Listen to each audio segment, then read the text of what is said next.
শোনো আরাফাতের বাপ, আমরা আমরা না জানি কি ভুল করছি, নিজেও জানি না কোন কারণে আল্লাহ আমাদের এই অভিশাপ দিল। দেখো আমরা মানুষ, আর আমাদের পেট থেকে হলো কি একটা শিয়ালের জন্ম। এইসব কথা মানুষকে কিভাবে বলবো যে আমাদের পেট থেকে শিয়ালের জন্ম হয়েছে? আর তুমি কও মানুষের মুখ দেখাবো কিভাবে? তাই বলি কি, আমাদের এই রাজপ্রাসাদ থুয়ে চলো আমরা অন্য কোনো দেশে যাইয়া বসবাস করি। আমরা এখানে আর থাকবো না, থাকলে মানুষের নানান কথা শুনতে হবে। তুমি কি কও? আসলে দেখো, আমিও তো চাই না এখান থেকে চলে যেতে। তুমি বলো, আমার পেট থেকে শিয়ালের জন্ম হলো, তাহলে আমি কি করব?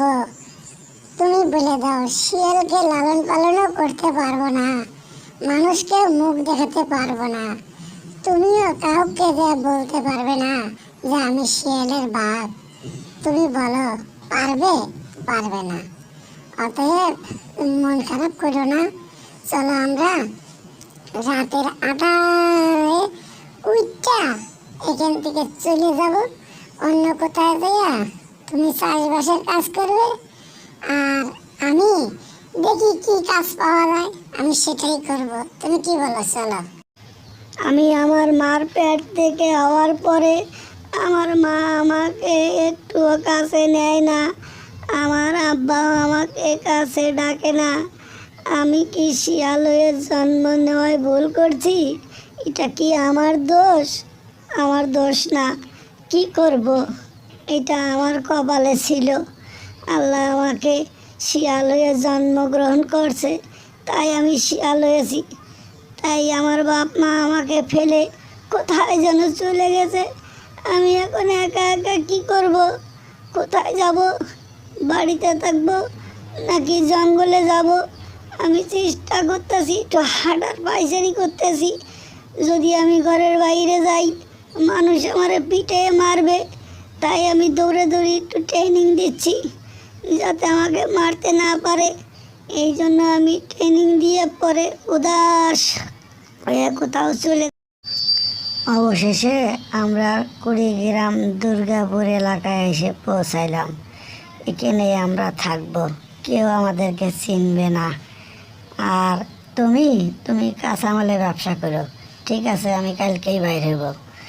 এই কাঁচামাল রাখবেন, কাঁচামাল আলু, পটল, চিচিঙ্গা, ঢেঁড়স, আরও অন্য অন্য কিছু আছে। আরও কাঁচামাল লাগলে আসেন, কম দামে বিক্রি করব, আসেন। ঠেলা গাড়ির কাছে আসেন, যে যে নেবেন। কারো কোনো কাছে দাম বেশি নেওয়া হবে না, সবাই সস্তা দামে পাবেন। আসেন, কাঁচামাল হরেক রকমের মাল আছে, যে যে নেবেন আসেন। আসেন ভাই বোনেরা, আপনাদের গ্রামে আমি কাঁচামাল নিয়ে আসছি, সবাই নিয়ে যান।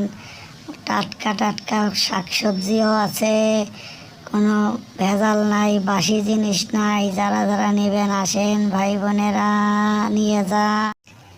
অবশেষে 6 মাস পর শাকসবজি বিক্রি করার পরে একটা অটো কেনা হলো। এই অটো চালিয়ে চালিয়ে আমার জীবন সংসার ভালোভাবে চলতেছে। আশা করি আরও আমার দিনকাল ভালো যাবে। আমার জন্য অনেকে দোয়া করবেন, যাতে আমি ভালোভাবে চলতে পারি ও ভালোভাবে ইনকাম করতে পারি, সৎ পথে থাকতে পারি, এই কামনাই সবার কাছে করি।